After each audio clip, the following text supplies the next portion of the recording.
do ofício das leituras do dia 18 de maio de 2024, sábado da 7ª semana do tempo pascal, dos sermões de um autor africano do século VI. Uma só igreja fala todas as línguas.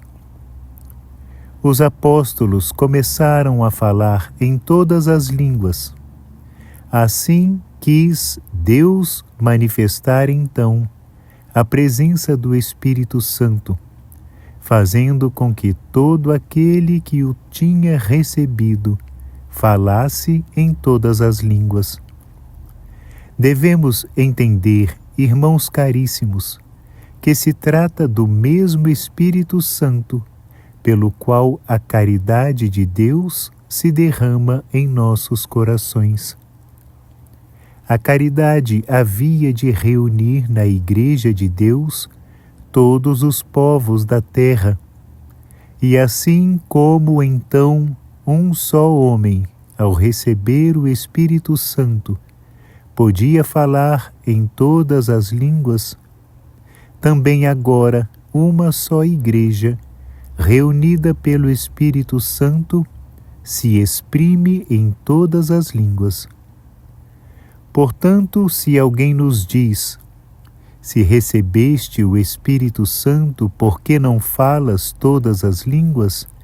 Devemos responder-lhe: falo certamente em todas as línguas porque sou membro do corpo de Cristo, isto é, da sua Igreja que se exprime em todas as línguas.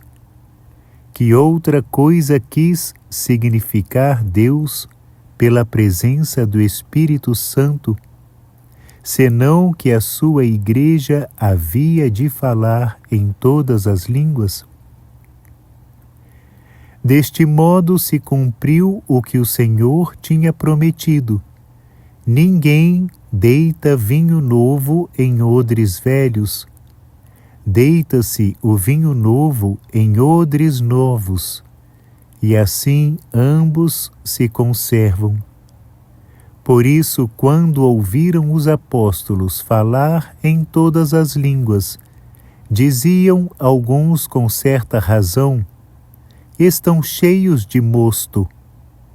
Na verdade, já se tinham transformado em odres novos, renovados pela graça da santidade, que cheios do vinho novo, isto é, inebriados pelo Espírito Santo, pareciam ferver ao falar em todas as línguas, e prefiguravam com esse milagre tão manifesto a catolicidade da Igreja que havia de abranger as línguas de todos os povos.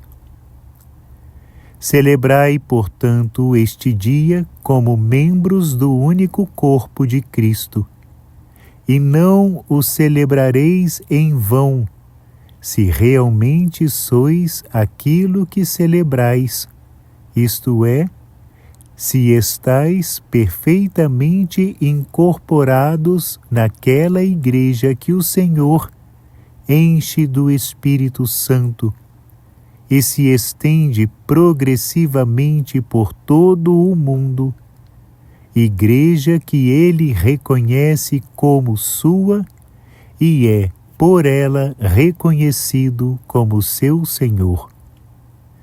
O esposo não abandonou a sua esposa, por isso ninguém lhe a pode substituir por outra estranha. É a vós, homens de todas as nações, que sois a Igreja de Cristo, os membros de Cristo, o corpo de Cristo, a esposa de Cristo, é a vós que o apóstolo diz estas palavras: suportai-vos uns aos outros com caridade, empenhai-vos em manter a unidade do Espírito pelo vínculo da paz.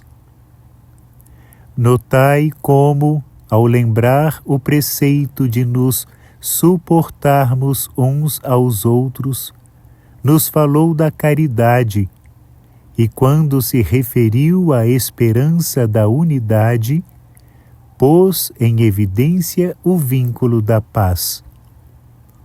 Esta é a casa de Deus edificada com pedras vivas, na qual o Eterno Pai se compraz habitar e onde os seus olhos jamais devem ser ofendidos pelo triste espetáculo da divisão entre os seus filhos.